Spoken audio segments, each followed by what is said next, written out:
দাঁড়িয়ে যাবে, নামাজের জন্য যখন ইচ্ছা পোষণ করবে, এই সময়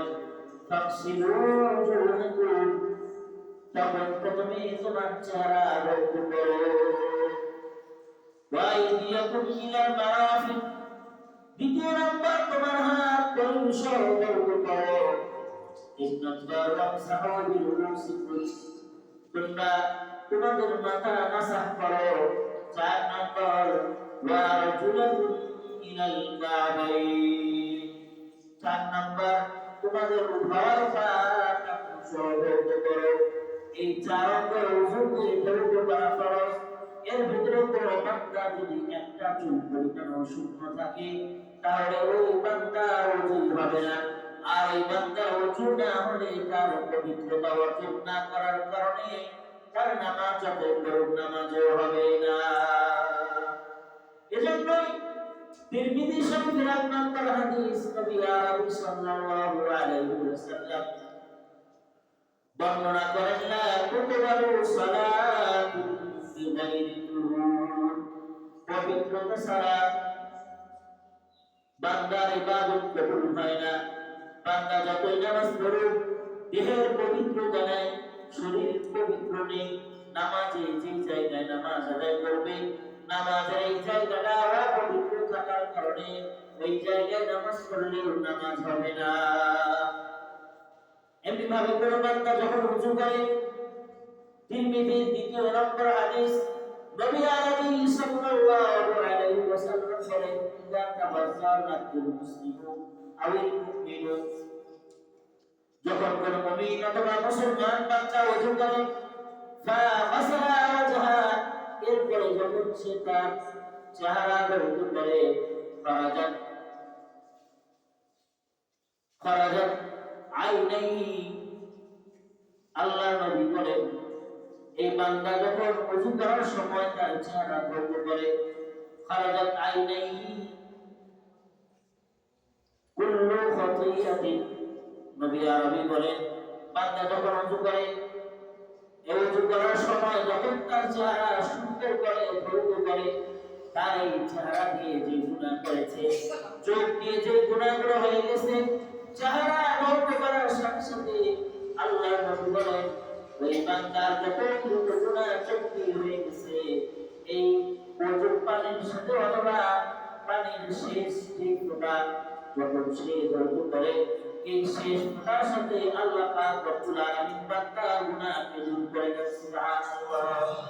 এইভাবে বান্দা যখন হাত ধৌত করে, নবী আরবি বলেন যখন হাত ধৌত করে বান্দা, এই হাত ধৌত করার সাথে সাথে বান্দা হাত দ্বারা যে গুনাহ করেছে, হাত ধৌত করার কারণে বান্দার স্বীকৃত গুনাহ আল্লাহ পাক রব্বুল আলামিন ক্ষমা করে দেন। সুবহানাল্লাহ। এমনকি বান্দার ওযু শেষ, হাত্তা ইয়াখরুজা নাকিয়াম মিনাজ যুনুব, হাদিসে সবচেয়ে আসছে নবী আমার বলেন বান্দা যখন এভাবে একটার পর একটা অঙ্গ ধৌত করতে থাকে, আর তার গুনাহ ঝরতে ঝরতে ঝরতে ঝরতে নাকিয়াম মিনাজ যুনুব, বান্দা আর কোনো গুনাহ থাকে না। সুবহানাল্লাহ। এজন্য ওযু করতে হবে অত্যন্ত সতর্কতার সাথে, কারণ হাদিসের ভিতরে নবী আরবি সাল্লাল্লাহু আলাইহি ওয়াসাল্লাম স্পষ্ট জানিয়ে দেন, মিফতাহুস সালাতি আত-তুহুর,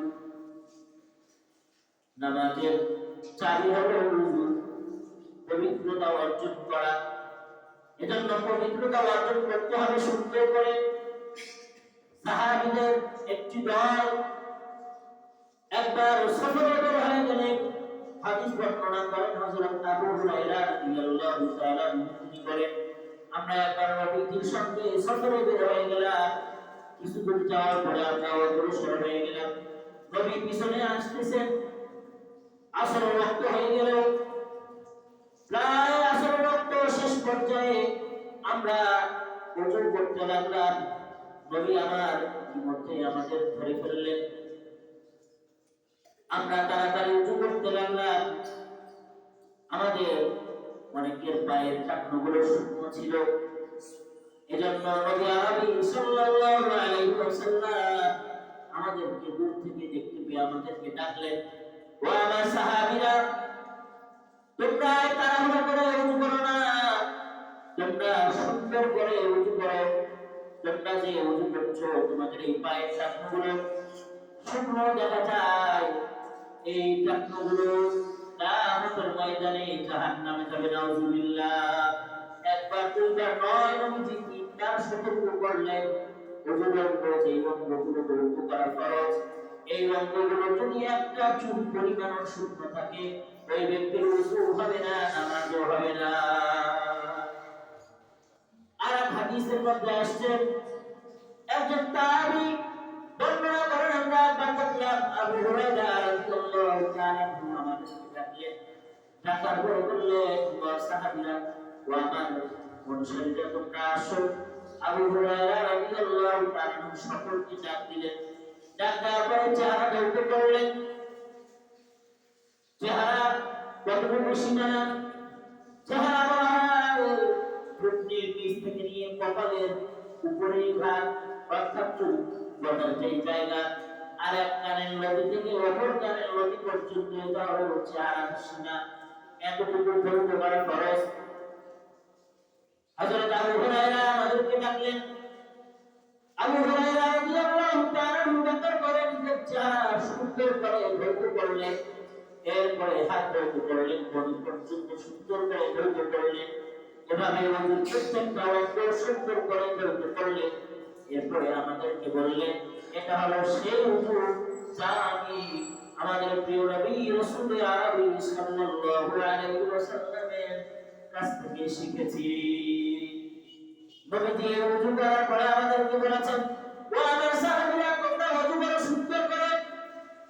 এই ওযু বান্দা যত সুন্দর করে করবে, তার চেহারা যত সুন্দর করে করবে, তার হাত যত সুন্দর করে ঘুরবে, তার পা যত সুন্দর করে ঘুরবে, এই ধোয়াটায় কিয়ামতের ময়দানে তার এই সুন্দর অঙ্গগুলো যত সুন্দর করে ঘুরবে, কিয়ামতের ময়দানে তার এই অঙ্গগুলো কোটি কোটি মানুষের সামনে ওযুর অঙ্গগুলো চমকাইতে থাকবে। সুবহানাল্লাহ।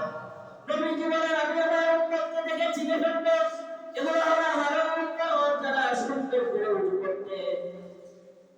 আর বর্ণনায় আসছে, সাহাবীরা নবী আরবি সাল্লাল্লাহু আলাইহি ওয়াসাল্লামকে জিজ্ঞেস করলেন, ইয়া রাসূলুল্লাহ, ইয়া হাবিবাল্লাহ, কিয়ামতের ময়দানে অসংখ্য মানুষ থাকবে, কিয়ামতের ময়দানে লক্ষ কোটি মানুষ সমাবেশ হবে, সকল মানুষ এক জায়গায় একত্রিত হবে, আপনার উম্মতকে আপনি কিভাবে চিনবেন?